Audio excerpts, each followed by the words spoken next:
Hello दोस्तों, स्वागत है आपका आपके अपने यूट्यूब चैनल पे। दोस्तों, आज का ये जो वीडियो है वो आपके कक्षा 12 के लिए है। भौतिक विज्ञान का अनुसार पेपर है जो 2023 में इस बार बैठने वाले हैं। तो दोस्तों, शुरू करते हैं आज का ये वीडियो जो आपके लिए बहुत ही उपयोगी है।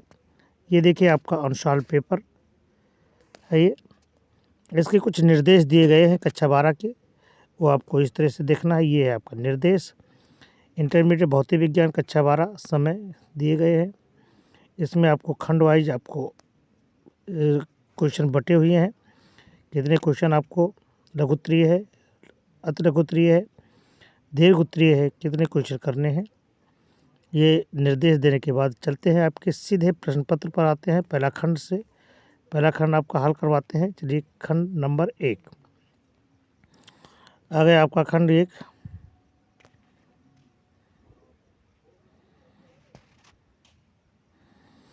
पहला क्वेश्चन है, यह फोकस दूरी का उत्तल लेंस 2f फोकस दूरी वाले अवतल लेंस के संपर्क में रखा जाता है, यानी दोनों को एक में मिला दिया जाता है। तो संयुक्त लेंस की फोकस दूरी ज्ञात कीजिए। तो संयुक्त लेंस की फोकस दूरी क्या होगी? ठीक है, तो ये संयुक्त जो लेंस है उसकी फोकस दूरी कितनी हो जाएगी? ये आपका सही है, 2f होगी। क्लियर। अगले क्वेश्चन की तरफ चले। प्रकाश वैद्युत प्रभाव के प्रयोग में आपतित प्रकाश की आवृत्ति न्यू तथा निरोधी विभव V के बीच खींचे गए ग्राफ की ढलान क्या होगी? तो ये इसकी जो ग्राफ की ढलान है वो क्या है आपकी? h/e। ठीक है, चलिए अगले क्वेश्चन की तरफ चलते हैं हम लोग।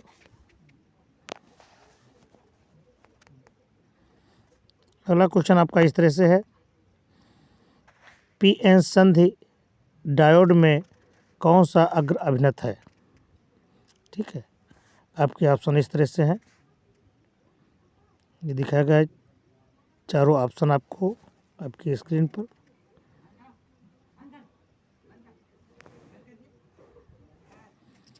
तो कौन सा सही है इसमें? आपका ये सही है। ठीक है, चलिए अगले क्वेश्चन की तरफ चलते हैं।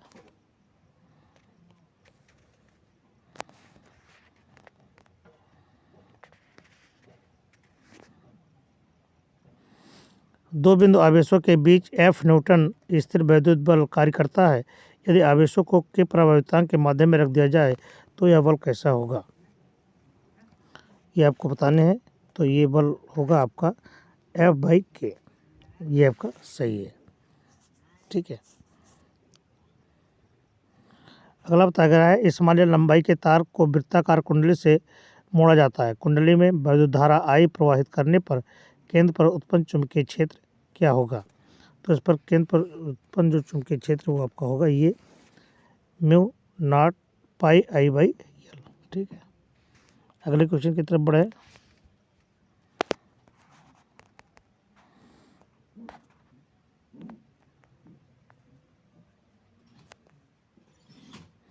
अगला क्वेश्चन है आपका, यदि λ1, λ2, λ3 क्रमशः दृश्य प्रकाश एक्स किरणें तथा सूक्ष्म तरंगों की तरंगदैर्ध्य निरूपित प्रदर्शित करती हैं, तो तब आपको इस ऑर्डर को देखना है कि कौन सा ऑर्डर सही है। तब उस में λ1 ये आपका चौथा सही है, λ1,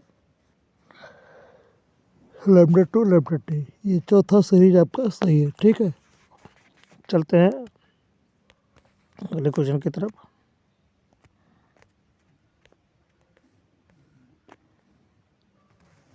ये आ गया खंड 12।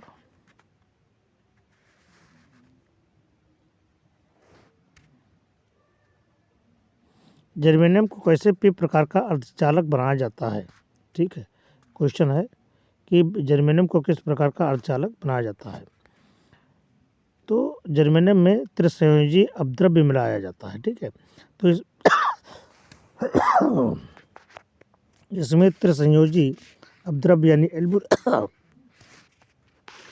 एल्युमिनियम मिला करके किया जाता है। ठीक है, अगला क्वेश्चन है, नाभिकीय विखंडन में श्रृंखला अपक्रिया क्या है? नाभिकीय विखंडन में श्रृंखला अपक्रिया क्या है? नाभिकीय विखंडन में श्रृंखला अपक्रिया नाभिकों के विखंडन की वह श्रृंखला जो एक बार प्रारंभ होने के पश्चात स्वतः जारी रहती है श्रृंखला अपक्रिया कहलाती है और नाभिकीय रिएक्टर इसी सिद्धांत पर कार्य करते हैं। नाभिकीय रिएक्टर के मुख्य अवयव निम्न होते हैं। कौन कौन से?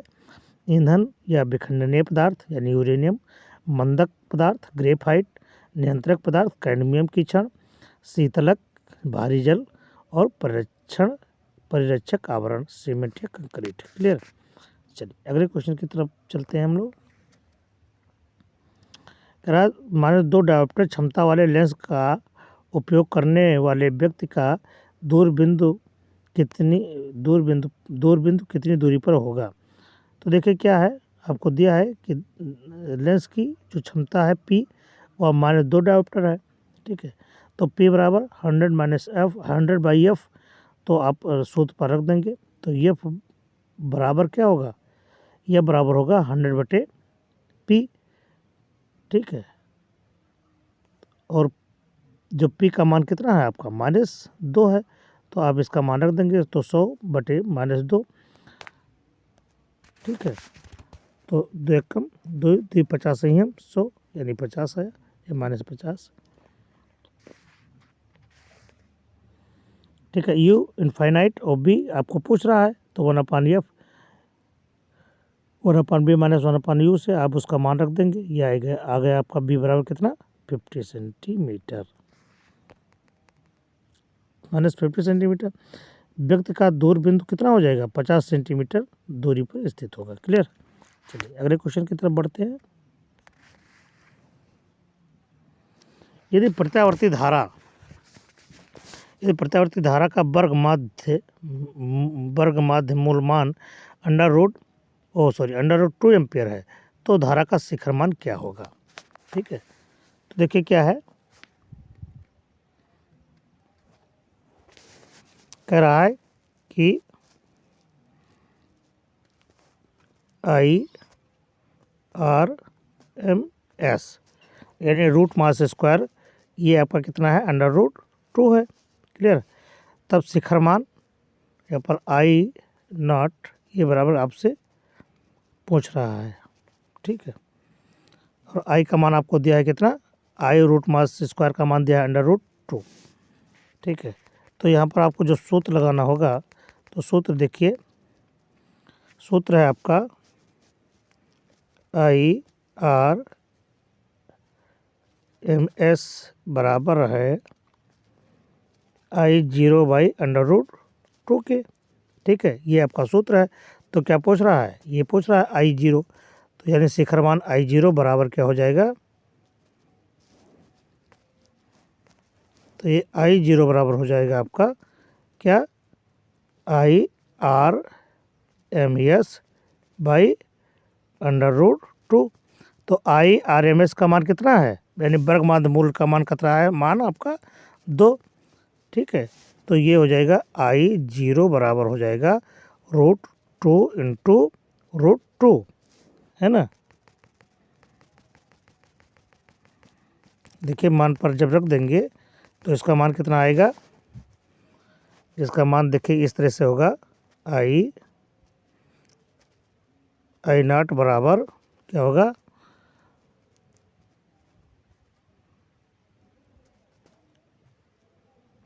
√2 × √2, तो 2 दूनी 4 हुआ, तो 4 का अंडर रूट करेंगे, ये आपका 4 अंडर रूट हो जाएगा ना, और इसके ये बराबर कितने का हो जाएगा? 2 के। तो यहाँ पर आपका मान कितना आएगा? 2 एम्पियर। ठीक है, इस तरह से आपको निकाल लेना होगा। देखिए ये देखिए आपको दिया गया है प्रत्यावर्ती धारा का वर्ग माध्य मूल आपको IRMS आपको दिया गया √2 ये। तब धारा का शिखर मान क्या है? आपको 0 है, सूत्र से निकाल देंगे। सूत्र का मान है IRMS = I0 यानी शिखर मान बटे √2। तो शिखर मान को यहाँ लाएंगे तो और IRMS का मान क्या हो जाएगा? यहाँ पर √2 है ही, तो 2 अंडर रूट तो 2 दूनी 4 हो जाएगा, और ये मान कितना आ जाएगा? 2। ठीक है, ये मान है आपका निकल आएगा। अगला क्वेश्चन है कि फ्रेमिंग के दाएं हाथ का नियम बताओ। तो दाएं हाथ का नियम देखिए क्या है कि जब कोई ऋजुरेखीय चालक तार किसी चुंबकीय क्षेत्र में उसके लंबवत गति करता है तो इसमें उत्पन्न प्रेरित धारा की दिशा फ्रेमिंग के दाएं हाथ के नियम की सहायता से ज्ञात की जा सकती है। इस नियम के अनुसार यदि हम हाथ का अंगूठा तथा उसके पास वाली दोनों उंगलियों को इस प्रकार फैलाएं कि वो परस्पर लंबवत हों। चित्रानुसार यदि हम अंगुली चुंबकीय क्षेत्र की दिशा में तथा अंगूठा चालक की दिशा में संकेत करें तो बीच वाली अंगुली चालक में प्रेरित विद्युत धारा की दिशा की ओर संकेत करेगी। क्लियर, ये है मान आपका। तो अब अगला क्वेश्चन आ गया खंड 7 से। खंड 7 से देखिए क्या है, हाइड्रोजन परमाणु का बोर मॉडल स्पष्ट करना है। ठीक है, ये चीज़ है क्वेश्चन है। तो नील बोर के क्वांटम सिद्धांत के आधार पर रदरफोर्ड ने परमाणु मॉडल की कमियों को दूर किया। इन कमियों को दूर करने के लिए बोर ने निम्न परिकल्पनाएं व्यक्त की। पहला है, इलेक्ट्रॉन लगातार बिना ऊर्जा खोए अपनी अनुमत कक्षाओं में घूमते हैं। इस प्रकार प्रत्येक कक्षा की ऊर्जा की मात्रा निश्चित होती है। इन्हें ऊर्जा स्तर भी कहते हैं। चित्र में एक परमाणु के ऊर्जा स्तर को दिखाया गया है। इस कक्षाओं में के एलिमेंट अक्षरों से व्यक्त किया जाता है। जो इनका कोष देखिए, जो पहले व्यक्त किया गया था परमाणु को, वो परमाणु में बताया गया था कि इलेक्ट्रॉन तो घूमते हैं लेकिन उनकी कक्षा फिक्स नहीं थी। ठीक है, लेकिन जब बोर आए ये नील बोर आए तो उन्होंने इसकी गुत्थी सुलझा दी। ठीक है, ये है आपका। तो सबसे नीचे सबसे बीच में आपका नाभिक है, फिर नाभिक के नज़दीक आपका के, फिर उससे बाहर के यल कोष, फिर यन कोष मान रखे गए हैं। ठीक है, इलेक्ट्रॉन केवल उन्हीं कक्षाओं में घूम सकता है जिनमें कोणीय संवेग का मान h/2π का पूर्ण गुणक होता है। ठीक है, जहाँ n एक पूर्णांक है जिससे कक्षा की क्रम संख्या या क्वांटम संख्या कहते हैं। इस प्रकार बोर ने माना कि इलेक्ट्रॉन नाभिक के चारों ओर कुछ निश्चित कक्षाओं में घूम सकते हैं। इन कक्षाओं को अस्थायी कक्षा कहते हैं या अस्थायी कक्षाएं कहते हैं। संयुक्त सूक्ष्मदर्शी का आपको किरण आरेख बनाना है केवल, और कुछ करना नहीं। तो किरण आरेख देखिए, एक आपका अपदृश्यक लेंस होगा, एक आपका नेत्रिका, एक क्रॉस होगा। देखिए, ये आपको बना करके दिखाया गया है। अपदृश्यक लेंस और ये नेत्रिका है। ये देखिए, ये आपको बनाना होगा।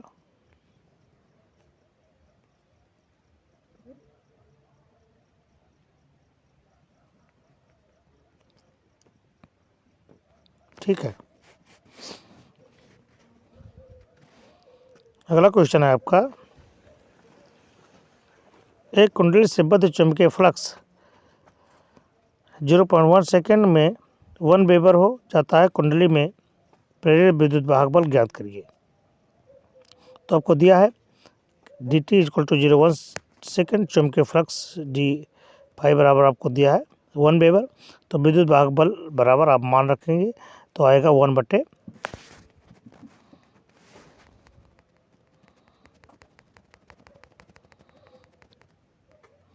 कितना माना आया आपका 1/0.1। तो ये पॉइंट हटाएंगे और ऊपर एक जीरो बढ़ाएंगे तो हो जाएगा 10/1 यानी 10 वोल्ट। क्लियर, चलिए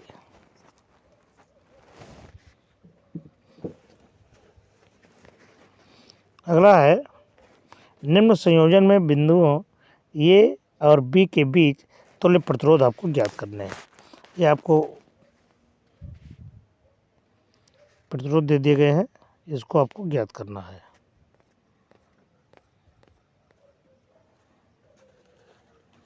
जी,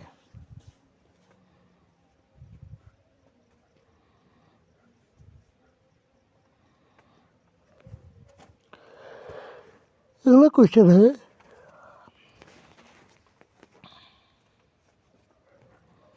नाभिकीय संलयन से क्या अभिप्राय है। नाभिकीय संलयन किसको कहते हैं, उदाहरण देकर के आपको समझाने होंगे। नाभिकीय संलयन क्रिया क्या है। तो नाभिकीय संलयन का अर्थ होता है आपस में मिलना। जब दो हल्के नाभिक परस्पर संयुक्त होकर के एक भारी नाभिक का निर्माण करते हैं तो यह क्रिया क्या कहलाती है, नाभिकीय संलयन क्रिया कहलाती है। इस प्रक्रिया में प्राप्त भारी नाभिकों का द्रव्यमान संलयन करने वाले नाभिकों के द्रव्यमान के योग से कम होता है। द्रव्यमान की क्षति ऊर्जा के रूप में प्राप्त होती है। जब ड्यूटेरियम के दो नाभिक संलयित होते हैं तो ट्राइटियम बनता है, ठीक है। और ट्राइटियम पुनः ड्यूटेरियम में मिलकर के हीलियम नाभिक का निर्माण करता है। अतः ड्यूटेरियम के 3 नाभिक संलयित होकर हीलियम के नाभिक का निर्माण करते हैं और 1.6 मेगा इलेक्ट्रॉन वोल्ट ऊर्जा मुक्त करते हैं, जो प्रोटॉन तथा न्यूट्रॉन की गणित ऊर्जा के रूप में होती है। अगला क्वेश्चन कह रहा है कि यदि प्रत्येक डायोड की अगर अभिन्नत अवस्था में प्रतिरोध 25 ओम है तो उत्क्रम अभिन्नत में अभिन्नत अनंत है, तब धारा I1, I2, I3, I4 का मान आपको ज्ञात करने हैं। ये आपको धारा दिया गया, इसका मान आपको ज्ञात करना है। देखिए अगला, देखिए तो इसका उत्तर दिया गया है।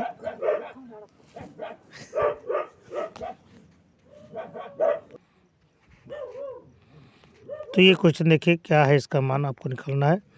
दिया है अगर अभिन्नत प्रतिरोध आपका 25 ओम, उत्क्रम अभिन्नत आपकी इनफाइनाइट है। CD सिरों में डायोड उत्क्रम अभिन्नत जहाँ प्रतिरोध अनंत है तथा धारा I3 आपकी 0 है।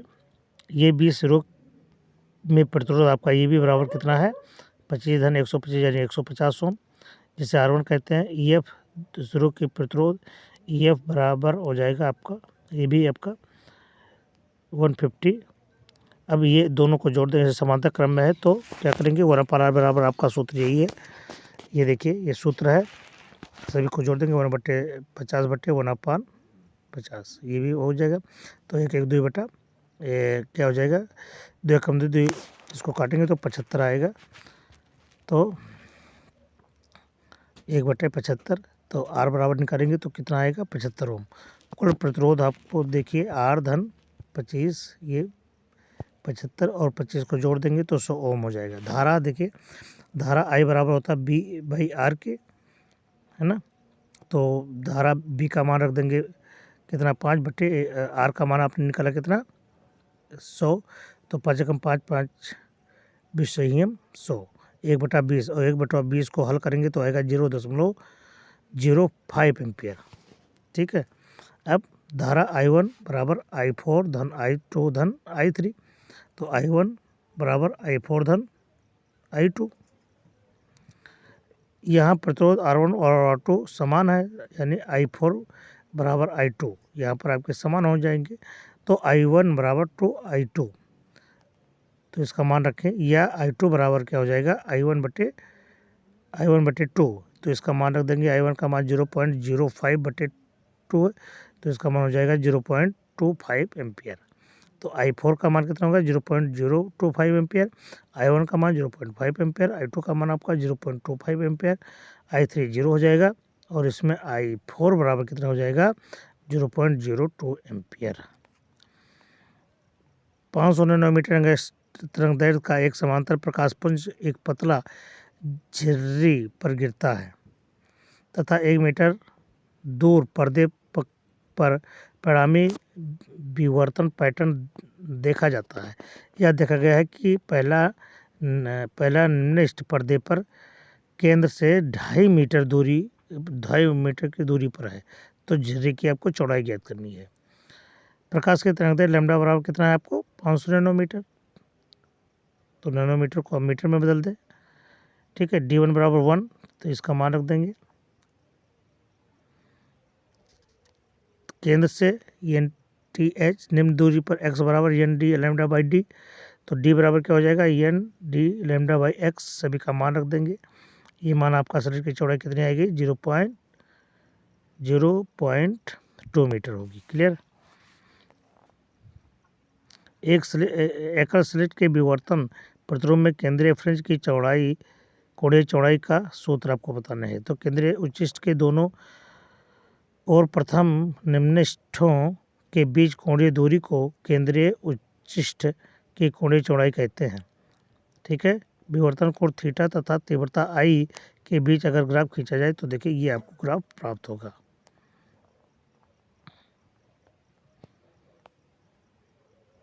केंद्रीय उच्चिष्ट की कोणीय चौड़ाई बराबर प्रथम निम्नलिखितों के बीच की कोणीय चौड़ाई। ठीक है।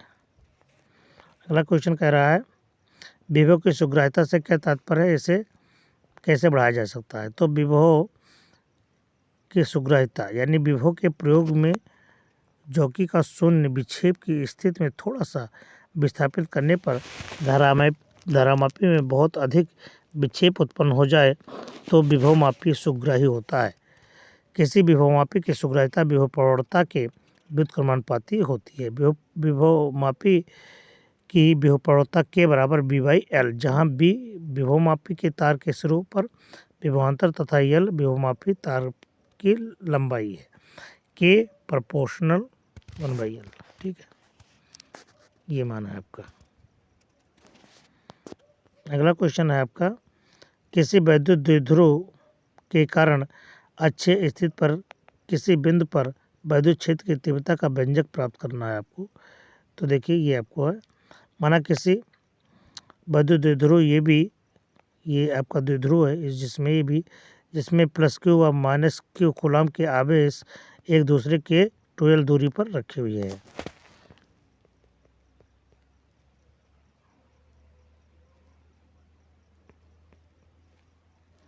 किसी ऐसे माध्यम में लिखा है जिसका परावर्तनांक क्या है।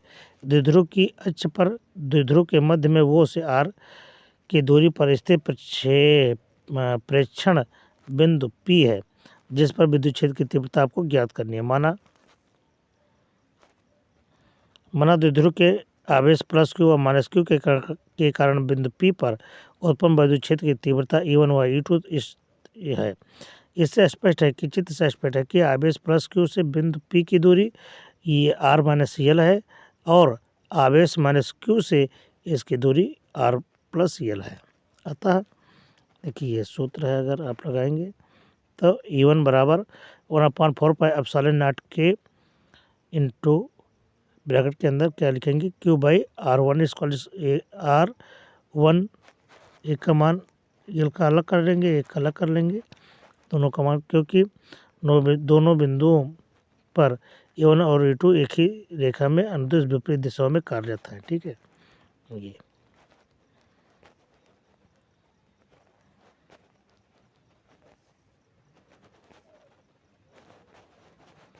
अगला क्वेश्चन कह रहा है 2.3 अपवर्तनांक वाले कांच के एक उत्तल लेंस के प्रत्येक पृष्ठ की वक्रता त्रिज्या 10 सेंटीमीटर है। लेंस के दोनों ओर 4/3 अपवर्तनांक का माध्यम लेंस के प्रकाशिक केंद्र से बाईं ओर 20 सेंटीमीटर दूर रखी वस्तु के प्रतिबिंब की स्थिति आपको ज्ञात करनी है। दिया है कांच के उत्तल लेंस का अपवर्तनांक 3/2, पृष्ठ की वक्रता त्रिज्या R बराबर 10 इंटू बराबर 4/3। अब लेंस से प्रतिबिंब की जो दूरी है वो U बराबर कितनी है 20 सेंटीमीटर। अब सूत्र देखिए लगा देंगे N2/B minus N1 U equal to N2 minus N1/R, सभी का मान रख देंगे। ठीक है, कैलकुलेशन आप करते जाएंगे और आपका मान निकल आएगा ये। क्लियर। अगला क्वेश्चन है बायो-सेवर्ट नियम क्या है। बायो-सेवर्ट नियम क्या है, इसकी सहायता से वृत्ताकार धारावाहिक कुंडली की अच्छे बिंदु पर आपको सूत्र ज्ञात करना। बायो-सेवर्ट का नियम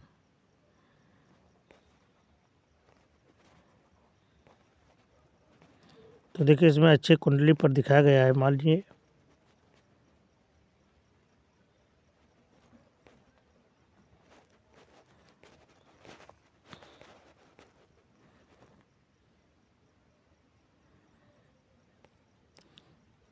अगला क्वेश्चन है किरचॉफ के नियम के अनुसार या PQ/RS P/Q बराबर R/S के मान की चारों भुजाओं आपको देगा इसका, या ह्यूजेंस क्षेत्र के सिद्धांत को आपको समझाने हैं।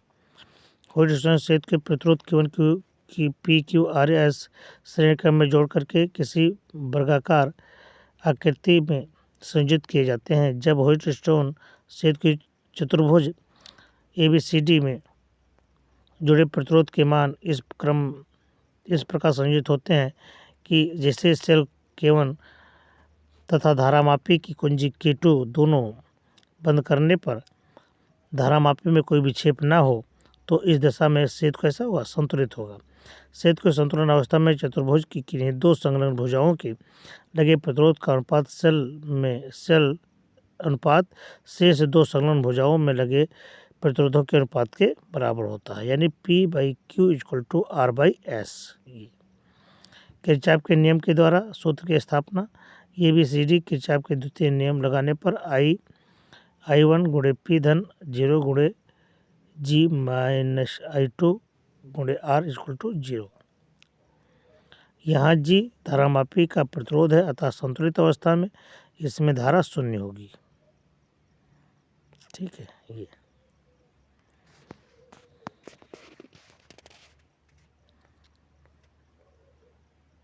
अगला है फोटोडायोड क्या है, इसकी कार्यविधि को समझाइए।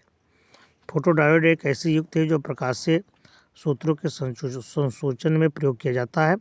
यह डायोड संधि प्रकाश प्रभाव पर आधारित होता है। ठीक है। कार्यविधि: जब पीएन संधि पर बिना प्रकाश डाले पर्याप्त वोल्टेज लगाकर उत्क्रम अभिनत किया जाता है तो संधि में दोनों ओर की अल्पसंख्यक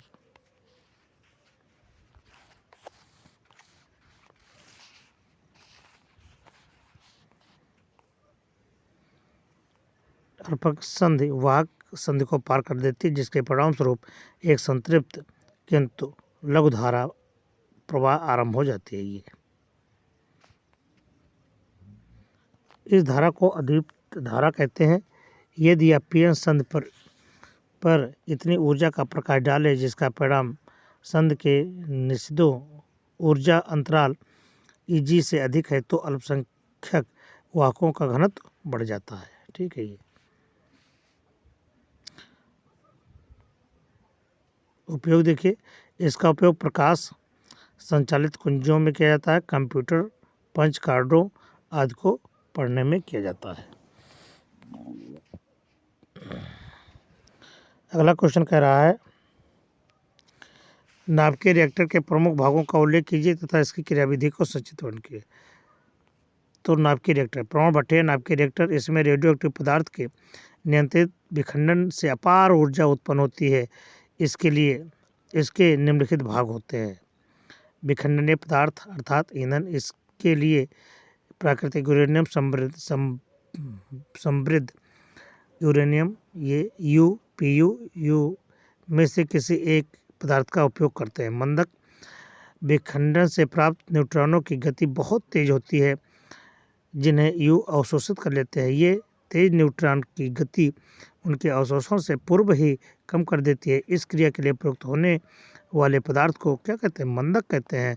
मंदक पदार्थ में से कोई भी हो सकता है, चाहे वो भारी पानी हो यानी D2O हो या ग्रेफाइट हो, बेरिलियम ऑक्साइड हो। फिर एक होता है नियंत्रण छड़ें।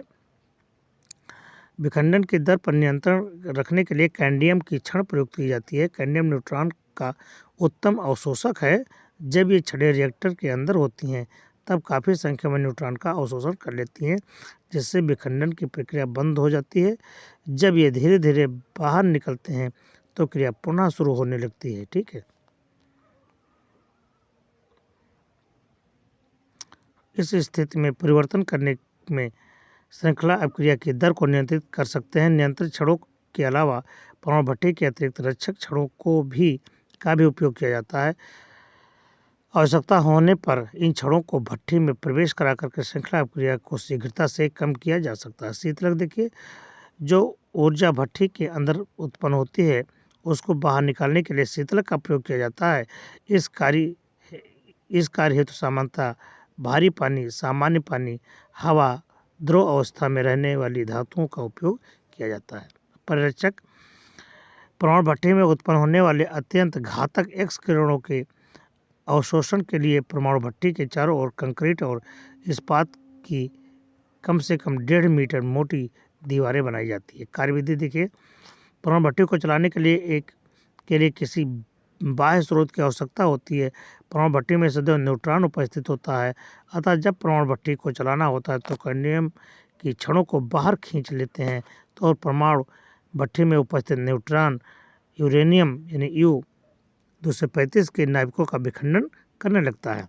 विखंडन के अन्य तीव्रगामी न्यूट्रॉन उत्पन्न होते हैं। ये न्यूट्रॉन बारंबार मंदक से टकराते हैं क्योंकि मंदक हल्की धातु होती है। जो न्यूट्रॉन उसमें अवशोषक नहीं हो पाते तथा उससे टकराकर पार निकलने पर उसकी गति मंद पड़ जाती है और ये भी U के यानी यूरेनियम नाभिक का विखंडन करने लगते हैं। इस प्रकार विखंडन की प्रक्रिया प्रारंभ हो जाती है। ठीक है। न्यूट्रॉनों की संख्या पर कैडमियम की क्षणों का नियंत्रण रखा जाता है। ये क्षणें कुछ न्यूट्रॉन को अवशोषित कर लेती हैं। इस प्रकार विखंडन की दर कम करके उत्पन्न ऊर्जा पर नियंत्रण रखा जाता है ताकि विस्फोट ना हो पाए। ठीक है। ये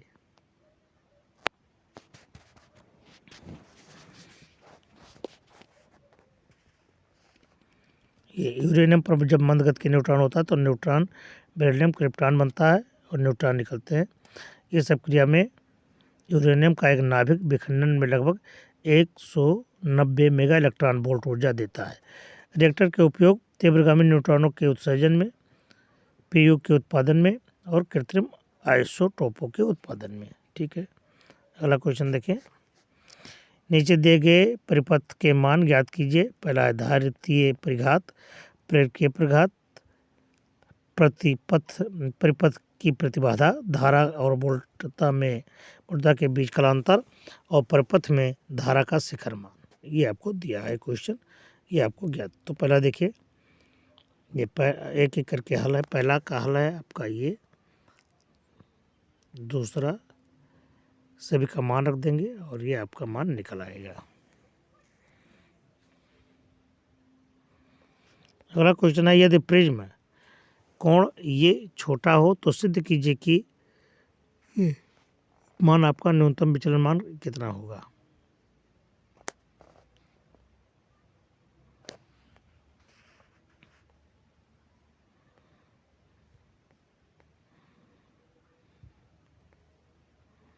देखिए बहुत ही इम्पोर्टेंट मान है ये आपका। अगला क्वेश्चन आ गया, समांतर प्लेट संधारित्र की धारिता के लिए भी आपका सूत्र निगमन होगा। इस तरह से देखिए आपको करना होगा। तो माना आपकी P1 और P2 समांतर प्लेट संधारित्र की दो प्लेटें हैं जिनके बीच की दूरी क्या है, स्मॉल d है। ये आपके रखे हुए हैं। प्लेट संधारित्र की प्लेटों के बीच रखे हैं। इन प्लेटों के बीच की दूरी कितनी हो जाएगी, d-t है। वायु तथा T मोटाई के परावैद्युत माध्यम में प्लेट P1 को कौन सा आवेश +Q तथा P2 पर +Q आवेश देने पर प्रेरण के कारण P2 पर -Q उत्पन्न हो जाता है। तब प्लेटों के बीच वायु में वैद्युत क्षेत्र की तीव्रता क्या हो जाती है, E0 = P/ε0 ये।